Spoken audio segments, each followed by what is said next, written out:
Doctor Abdul सलाम एक चोर है, एक चीटर है।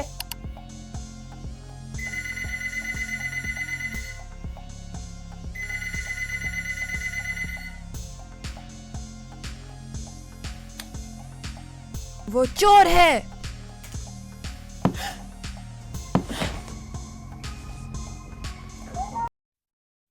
Okay, so we need to talk. मेरी पिछली वीडियो जिसमें मैंने बताया कि डॉक्टर अब्दुल सलाम ने एक्चुअली डिस्कवर क्या किया था, उस पर कुछ कमेंट्स आए थे that grabbed my attention and then मैंने ये वीडियो देखी। इस स्पेसिफिक वीडियो में काफ़ी कुछ बोल्ड क्लेम्स थे। फॉर एग्जांपल सबसे पहला उनका ये क्लेम था कि जो इलेक्ट्रोवीक थ्योरी थी जिस पर 3 लोगों को नोबेल प्राइज़ मिला, डॉक्टर अब्दुल सलाम, ग्लासोव एंड वाइनबर्ग, उसमें डॉक्टर अब्दुल सलाम ने कोई भी काम नहीं किया। The words were absolutely zero. उनका दूसरा क्लेम था कि डॉक्टर अब्दुल सलाम का 1964 का पेपर प्लेजराइज था, मतलब कि कॉपी था ग्लासोव के 1961 के पेपर से। एंड उनका तीसरा क्लेम था कि डॉक्टर अब्दुल सलाम ने पॉलिटिक्स इस्तेमाल करके नोबेल प्राइज़ जीता by bribes and being the founder of the international centre for theoretical physics जो इटली में है। And it's not just this specific video, बहुत लोग इन बातों में बिलीव करते हैं। एंड आई अंडरस्टैंड कुछ गलत बातों को पर इतना एम्फेसिस किया जाता है कि वो फैक्ट लगना शुरू हो जाते हैं एंड लोग खुद प्रॉपर रिसर्च करने के बजाय इन बातों में बिलीव करना शुरू हो जाते हैं। And before I talk about anything, मेरी कोई भी बात डॉक्टर अब्दुल सलाम की रिलीजियस बिलीफ से दूर दूर तक ताल्लुक नहीं रखती। मेरी सारी बातें are based on actual science and history. किसी ने हिस्ट्री का नाम लिया, मेरे पास इस टॉपिक की पूरी हिस्टोरिकल टाइमलाइन है। प्रोफेसर आप थोड़ा वेट कर लो, पहले ये तो समझ ले कि साइंटिफिक पेपर्स लिखे कैसे जाते हैं। ओके, मैं वेट कर रही हूँ।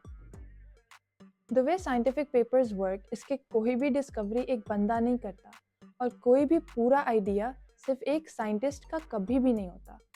100 साल लग जाते हैं कोई भी थ्योरी बनाने में। थ्योरी का मतलब है कि कोई भी नेचुरल चीज़ जिसके पीछे एक एक्सपेरिमेंट बेस्ड लॉजिक हो।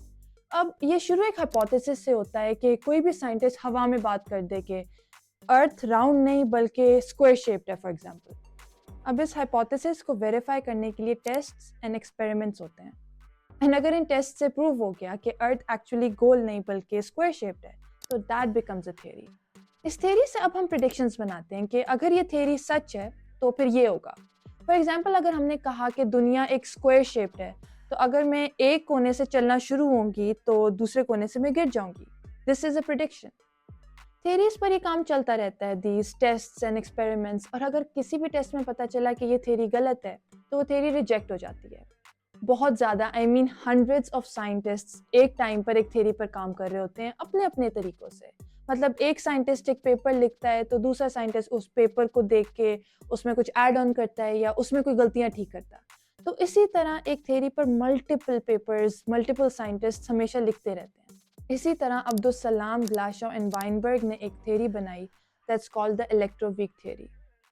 If you want to understand कि इस थ्योरी में एक्चुअली डिस्कवर क्या हुआ था, you can watch my last video. उसमें मैंने ये सब कुछ काफ़ी सिंप्लीफाइड फॉर्म में एक्सप्लेन किया हुआ है। और ये थ्योरी इतनी इनक्रेडिबल थी कि इन तीनों को 1979 में साइंस का सबसे बड़ा अवार्ड, द नोबेल प्राइज़ मिला।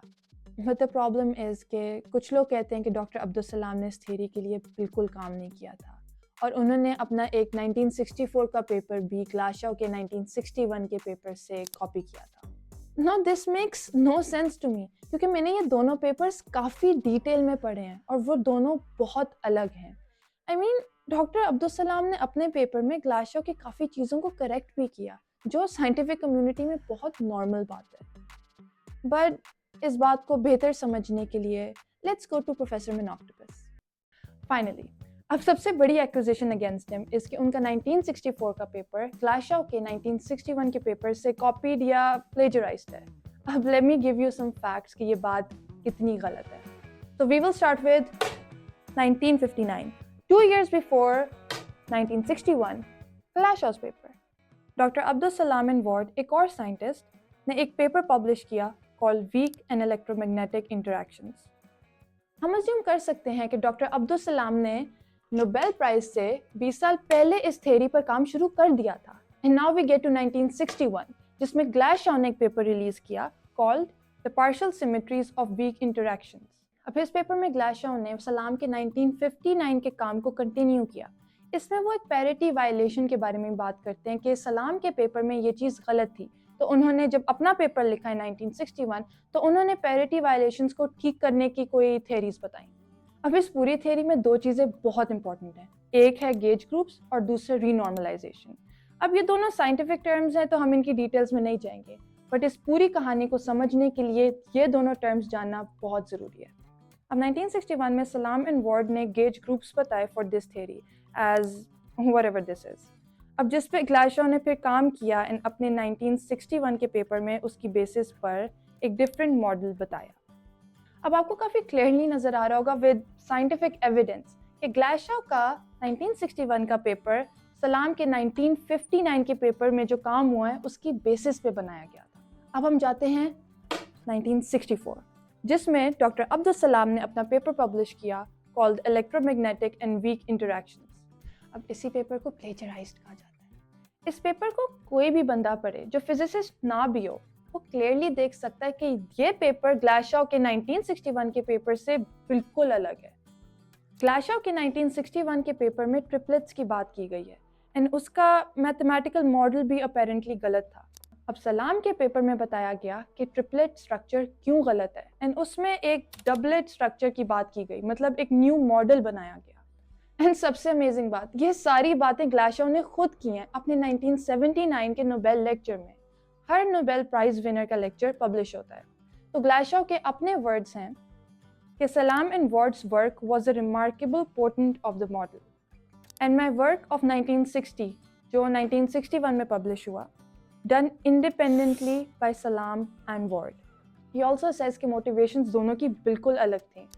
जिधर सलाम was motivated by gauge theory and ग्लाशॉ रीनॉर्मलाइजेशन से मोटिवेटेड था. तो इसका मतलब कि साइंस एंड हिस्ट्री दोनों क्लियरली बता रही हैं कि ये दोनों काम अलग अलग हुए, मतलब बिल्कुल इंडिपेंडेंट. और एक्यूजेशन ये भी है कि डॉक्टर अब्दुल सलाम ने नोबेल प्राइज़ के लिए कुछ भी काम नहीं किया था. अब जिस पेपर पे उनको नोबेल प्राइज़ मिला वो 1964 का पेपर नहीं बल्कि 1968 का पेपर था. तो जिस पेपर की प्लेजराइज होने की बात हो रही है वो 1964 का था. तो उसका नोबेल से जीतना ना जीतने से क्या लेना देना, क्योंकि जिस पेपर की बात हो रही है वही गलत है. I mean this makes no sense to me. Okay, फिर 1967 वाइनबर्ग का पेपर जो तीसरा नोबेल प्राइज विनर था, उसका पेपर पब्लिश हुआ called a model of leptons. अब इस पेपर में उसने ग्लाशॉ को क्लियरली क्रेडिट दिया और सिमिलैरिटीज़ की बात की. वो ये भी कहता है कि डिफरेंसेस क्या थे एंड कि ग्लाशॉ के मैथमेटिकल मॉडल वाज रॉन्ग. अब वाइनबर्ग ने भी डबलेट्स इस्तेमाल किए बेस्ड ऑन सलाम का 1964 का पेपर. ग्लाशॉ अपने नोबेल लेक्चर में भी कहता है कि उनके मॉडल में गलतियां थीं एंड वो रीनॉर्मलाइजेबल नहीं था. ग्लाशॉ ये भी कहता है कि these glaring omissions were rectified by the work of सलाम एंड वाइनबर्ग. इसका मतलब है कि ग्लाशॉ के 1961 के पेपर में कुछ गलतियां थीं जो फिर सलाम एंड वाइनबर्ग ने ठीक की. Now we get to 1968, Salam's third paper जिस पर उन्हें फिर नोबेल प्राइज मिला. इस पेपर में उन्होंने इलेक्ट्रोवीक थ्योरी की बात की. अगर ये सब प्रूफ काफ़ी नहीं है तो आई हैव मोर एविडेंस. ग्लाशॉ ने यह भी कहा कि रीनॉर्मलाइजेशन जो कि इस पूरी थ्योरी का क्रिटिकल पार्ट था वो सलाम के काम की हेल्प से ही हो पाया. वो दोनों सलाम एंड वाइनबर्ग को क्रेडिट देते हुए ये भी कहता है कि they are both highly experienced in this field. I mean which is pretty obvious at this point. एक और बड़ी एक्यूजेशन थी कि doctor Abdul Salam did absolutely nothing. I mean जो ये लोग कहते हैं आई डोंट थिंक कि उनको ये बात समझ आती है कि डॉक्टर अब्दुल सलाम ने जो इस थ्योरी में या और बहुत पेपर्स में जो काम किया है वो फिज़िक्स की दुनिया के लिए कितनी अहम है. एंड इफ वी से कि डॉक्टर अब्दुल सलाम नोबेल प्राइज़ डिज़र्व ही नहीं करते थे, तो क्या नोबेल प्राइज़ कमेटी इतनी इनकॉम्पिटेंट है कि वो ऐसे फिजिसिस्ट को अवार्ड दे देगी जिसने कुछ भी नहीं किया? आई मीन ये बोल के हम इतनी बड़ी ऑर्गेनाइजेशन की क्रेडिबिलिटी पर सवाल उठा रहे हैं. जब कोई भी पेपर नोबेल प्राइज़ के लिए क्वालिफाई होता है तो उस पर 100 researchers, professor, scientist, I am talking extremely genius लोग उसको चेक करते हैं, वेरीफाई करते हैं, उस पर टेस्ट करते हैं, तभी जाके वो एलिजिबल होता है कि वो नोबेल प्राइज़ जीत सके. ڈاکٹر عبدالسلام کے اگینسٹ ایک اور ایکوزیشن ہے کہ انہوں نے اپنے آپ کو ریکمینڈ کیا. آئی مین اگر آپ نے اتنا بڑا کوئی کام کیا ہے تو ووڈنٹ یو وانٹ کہ آپ کو اس چیز کا کریڈٹ ملے کہ میں نے یہ کیا ہے, مجھے اس کے لیے ریکگنیشن ملنی چاہیے, رائٹ؟ لوگ موسٹلی اپنے ریکمنڈیشن لیٹرز خود لکھتے ہیں. جب بھی آپ کسی یونیورسٹی کے لیے اپلائی کرتے ہو تو آپ اپنے لیٹرز خود لکھتے ہو اور پھر وہ آپ سائن کراتے ہو فرام یور پروفیسرز, ٹیچرز اور یور پریویس امپلائرز کہ ہاں, ڈو یو تھنک کہ you agree with all of this? If you do تو پلیز آپ اس پہ سائن کرو تاکہ میں یہ سبمٹ کر سکوں. اور اب ڈاکٹر عبدالسلام نے اپنے لیے ریکمنڈیشنز لیٹر لکھے, لیکن ان لیٹرز پہ سائن دنیا کے سب سے ذہین سائنٹسٹ کے تھے. تو ویئر سیئنگ کہ دنیا کے سب سے بڑے فزسسٹ سائنٹسٹ کو اتنا ٹرسٹ تھا ڈاکٹر عبدالسلام کے کام پہ, اور وہ چاہتے تھے کہ ان کو اس چیز کا کریڈٹ ملے. وہ ان لیٹرز پہ سائن کرتے تھے اور وہ پھر سبمٹ ہوتے تھے to the Nobel prize committee. تو اس سب میں کیا غلط ہے؟ کیا وہ سائنٹسٹ اور فزسسٹ اپنی کریڈیبلٹی خراب کریں گے کہ وہ ایک ایسے بندے کو ریکمینڈ کریں جس نے کچھ بھی نہیں کیا, جو اتنا انکمپیٹنٹ ہے کہ وہ لوگوں کے کام کاپی کر کے ایک ایوارڈ جیتنا چاہتا ہے؟ Does this make any sense to you? And انہوں نے the international centre for theoretical physics بنایا ان اٹلی, جو کہ دنیا کی سب سے بڑی ریسرچ سینٹرز میں شمار ہوتا ہے. اور ان کی ڈیتھ کے بعد اس کا نام چینج ہو کے دا Abdul Salam international centre for theoretical physics بن گیا. اب وہ ایکوزیشنز کے ڈاکٹر عبدالسلام نے اس سینٹر کی بیسس پہ پالیٹکس کھیلی کہ لوگوں کو ڈنرز دے کے, پلین رائڈس دے کے انہوں نے یہ ایوارڈ جیتا. آئی مین ادھر ہم دنیا کے سب سے بڑے سائنٹسٹ کی بات کر رہے ہیں, کیا وہ ڈنرز اور پلین رائڈس پہ بک جائیں گے؟ اس نوبیل پرائز کو آلموسٹ 50 سال ہو گئے ہیں, اور ہمارے علاوہ دنیا میں کوئی بھی یہ بات نہیں کرتا کہ ڈاکٹر عبدالسلام کو غلط نوبیل پرائز دیا گیا. آئی مین یہ نوبیل پرائز پچھلے 125 سال سے چل رہا ہے ود دا فرسٹ اوارڈ ان 1901. اتنی بڑی کمیٹی, اینڈ وہ اپنی کریڈیبلٹی کو ایسی داؤ پہ لگا دے گی کہ وہ اس طرح کے بندے کو اوارڈ دے جس نے اپنا پیپر بھی خود نہیں لکھا. اس ویڈیو کا بالکل یہ مقصد نہیں ہے کہ میں کسی اور کو غلط پروف کر سکوں. ہر کسی کا اپنا پوائنٹ آف ویو ہے. میں صرف آپ کو ساری ایویڈنس اینڈ فیکٹس دینا چاہتی ہوں تاکہ آپ ساری باتیں اپنے سامنے رکھیں اور خود ڈیسائیڈ کریں کہ آپ کس بات پر یقین کرتے ہیں. ڈاکٹر عبدالسلام نے وہ کام کیا جو شاید ہی دنیا میں کوئی کر سکتا ہے. انہوں نے پاکستان کے لیے بہت کچھ کیا. ان کے جانے کے بعد ہمیں ایسی ایکیوزیشنز لگانے سے پہلے سوچنا چاہیے کہ وہ اب یہاں نہیں ہے اپنے آپ کو ڈیفینڈ کرنے کے لیے.